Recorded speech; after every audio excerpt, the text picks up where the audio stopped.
Halo, Assalamualaikum teman-teman Dorcar Vlog. Apa kabar? Didoain pasti pada sehat sekeluarga. Jadi hari ini gue sedang berada di IMS 2023. Dan di sebelah gue sudah ada sebuah Suzuki Grand Vitara terbaru yang akhirnya tiba juga di Indonesia. Kira-kira menurut gue impresinya seperti gimana? Saksikan aja videonya.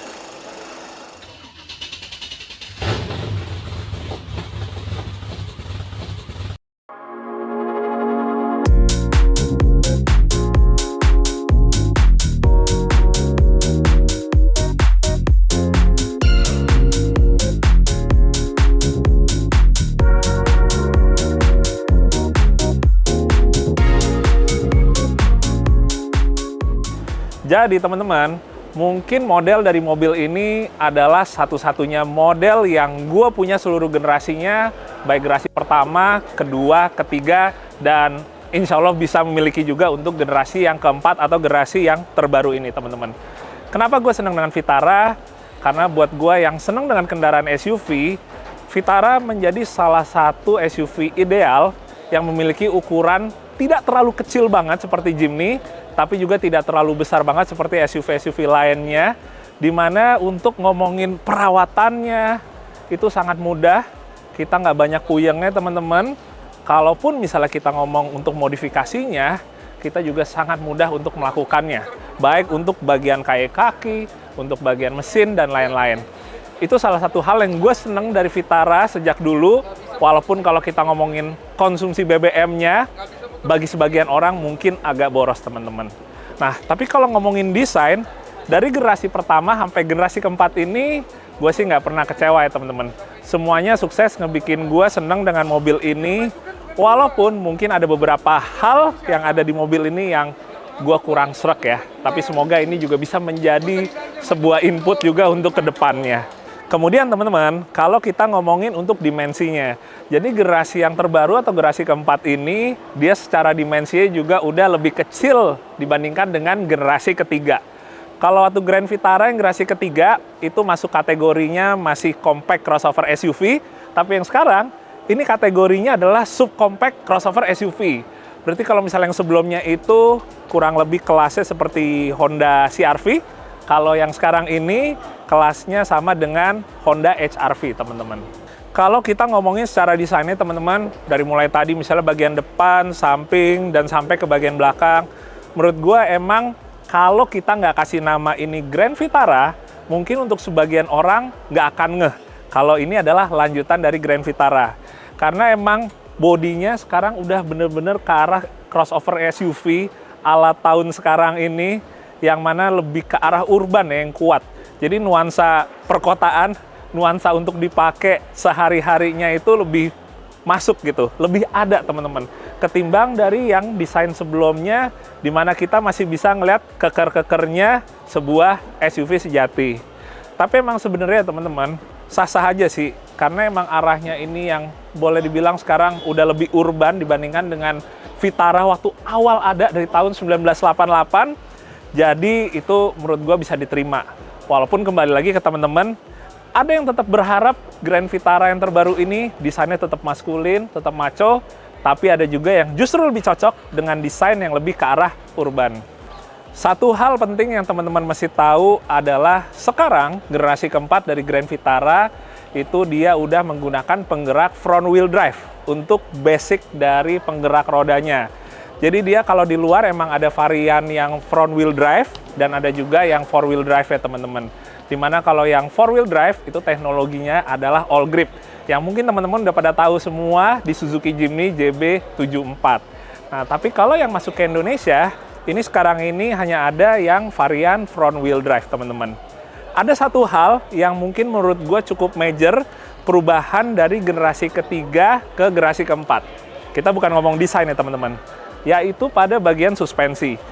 Kalau ngomongin suspensi depan, emang masih sama dengan generasi sebelumnya, yaitu menggunakan MacPherson Strut. MacPherson Strut boleh dibilang adalah suspensi yang cukup efektif untuk di kendaraan harian. Dia cost untuk maintenance-nya tidak besar, teman-teman. Kenyamanannya lebih dari cukup. Dan kalau misalnya kita pakai untuk ke medan-medan atau jalanan yang agak kasar juga, dia masih bisa mumpuni teman-teman. Jadi sama kalau bagian depan. Cuma kalau untuk suspensi belakang, kini sudah berubah dari yang sebelumnya multi-link suspension menjadi trailing arm dengan torsion beam, teman-teman. Kenapa berubah? Itu dia. Karena sekarang ini udah nggak berpenggerak roda belakang, jadi sekarang di bagian belakang udah nggak ada gardan, gardannya udah pindah ke depan.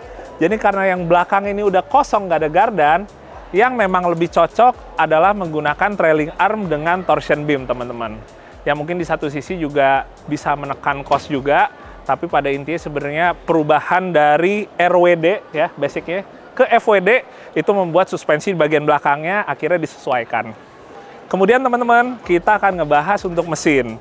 Jadi kalau ngomongin Grand Vitara terbaru ini, sebenarnya di luar varian mesinnya cukup banyak. Dari mulai bensin, bensin hybrid, sampai diesel. Tapi kalau yang masuk ke sini, varian mesinnya adalah K15C. Ini merupakan mesin bensin hybrid yang mana sebenarnya kalau untuk di Indonesia ini pertama kali digunakan di mobil ini.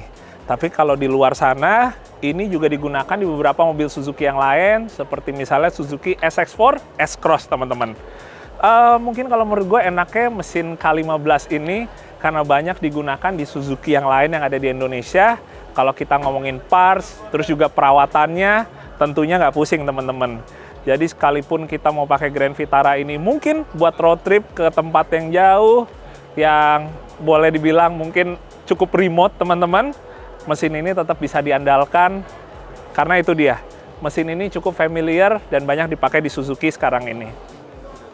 Bismillah, assalamualaikum. Wah, begitu kita ngelihat ke interiornya, teman-teman.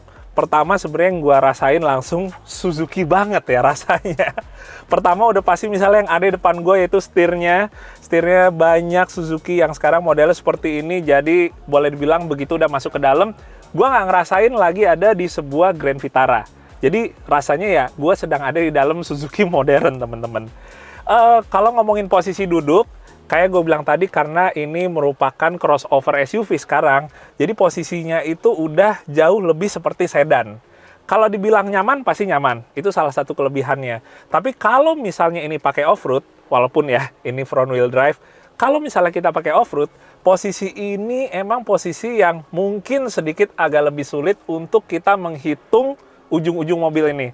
Karena kalau teman-teman tahu, kalau kita lagi off-road, atau misalnya nggak harus off-road, kita sedang overland, kita ke alam, kita butuh yang namanya bisa menghitung ukuran bodi, teman-teman.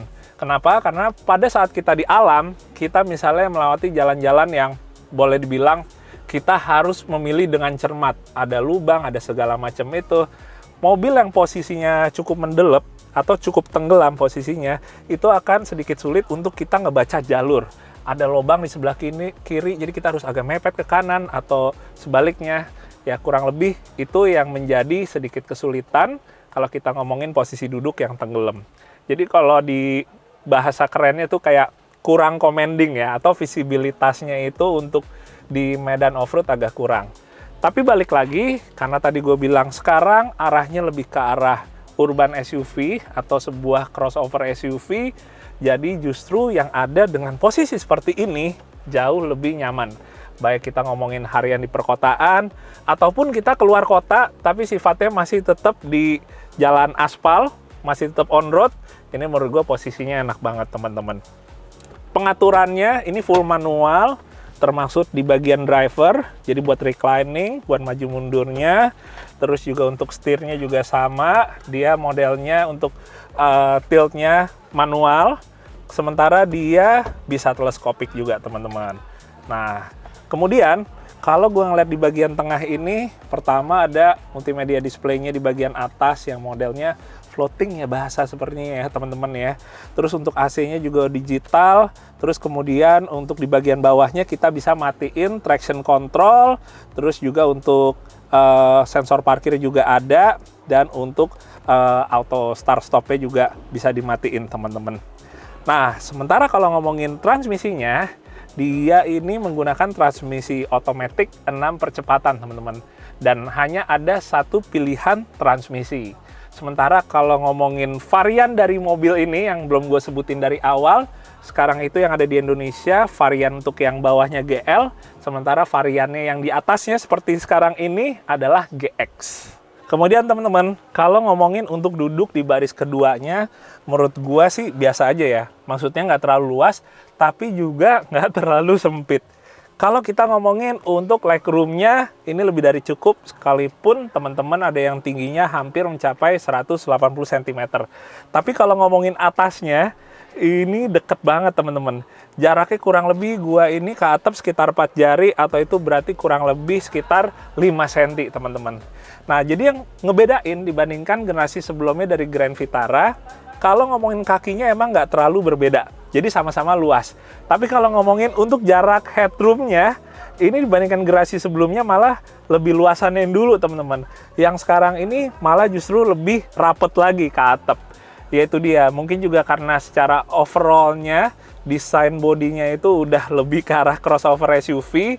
Jadi dia bentuknya itu udah nggak terlalu ngotak atau menjulang ke atas, tapi modelnya roofnya itu lebih tipis ya, lebih pipih, lebih streamline, jadi lebih senada dengan konsep sebuah urban SUV.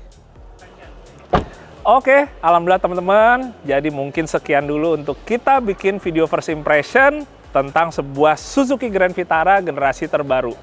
Rasanya senang banget, akhirnya udah tiba di Indonesia setelah ditunggu sekian waktu lamanya. Dan tanpa disadari, di hall ini mulai pada gelap, karena ini emang udah jam 10 malam, teman-teman. Emang nggak berasa dari mulai tadi syuting, mulai ngoprek segala bagiannya, karena gue juga penasaran, sampai akhirnya ternyata ngeliat jam, oh, udah saatnya untuk kita pulang. Ya. Kalau ngomongin untuk harga, memang sampai hari ini belum dikeluarkan oleh Suzuki. Tapi mungkin teman-teman ada yang udah punya prediksi kira-kira harganya di sekitaran berapa.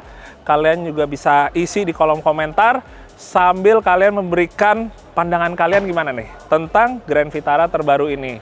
Tapi yang pasti buat gua yang emang seneng Vitara dari generasi ke awal, ini merupakan berita yang bagus untuk gua dan teman-teman para penggemar Suzuki Vitara. Oke teman-teman, terima kasih yang udah nonton. Semoga bisa bermanfaat untuk kalian semua. Dan kita ketemu lagi di video yang berikutnya. Dadah, assalamualaikum.